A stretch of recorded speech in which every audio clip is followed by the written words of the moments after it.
Hello and welcome to Zip News. US President Barack Obama has asked Congress to authorise military force against ISIS, a move that would bar any large-scale invasion by ground troops and limit operations to 3 years. Republicans immediately displayed resistance to the proposal, accusing the president of being too soft on the militant group. The plan allows certain ground combat operations, such as rescue and intelligence gathering operations, but will not allow boots on the ground after the drawn-out wars in Iraq and Afghanistan. With a hostile Republican-controlled House and Senate, the foreign policy is unlikely to pass in its passive form.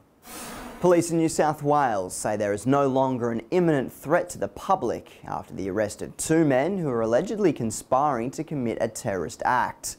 Australian anti-terror police conducted the raid in Sydney, thwarting what officials say was an imminent ISIS-inspired attack. A 24 and 25-year-old were arrested. Knives, video and an ISIS-associated flag were seized from the property. Police caught the pair following a tip-off and believed they were due to carry out an attack on the day of arrest. A massive pile-up in South Korea has left at least 2 dead and dozens of others injured. Some 100 cars were involved in the mass accident near Incheon International Airport, with fog believed to be a major factor. The pile-up began when a bus hit a car in front of it on a bridge linking Incheon to the capital Seoul. Aside from the dead, at least 44 people are injured, while the continuing fog hampered search and recovery efforts.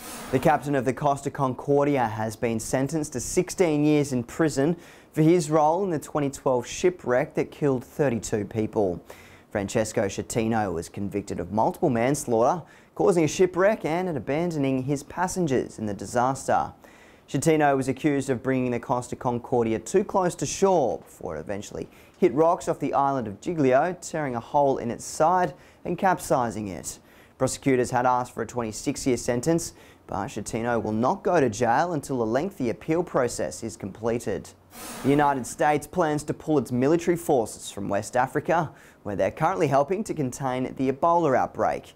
Pentagon spokesman Rear Admiral John Kirby announced on Tuesday that nearly all of the 1,300 troops would return by April 30, following a 5-month mission. The number of Ebola cases in the region has dropped from more than 1,000 cases per week in October to around 150 in recent times, prompting the move. A small team of around 100 troops will remain in West Africa to aid the ongoing response. NBC has suspended news anchor Brian Williams for 6 months after the veteran broadcaster provided a misleading account of his involvement in a military operation in Iraq. Williams described an incident where his helicopter had been shot down, but veterans present at the time disputed the account. Last week, Williams apologised on air, blaming the untruth on the fog of memory. NBC News President Deborah Turness said Williams had misrepresented events from the war, prompting his suspension without pay. Comedian Jon Stewart is set to leave his role as host of Comedy Central's The Daily Show later this year. Stewart confirmed the news to his studio audience at the end of his program on Tuesday. The decision will see him conclude 16 years' involvement with the parody newscast. Hugely popular with the 18 to 35 demographic, The Daily Show is regularly cited as one of the primary news sources for that age group.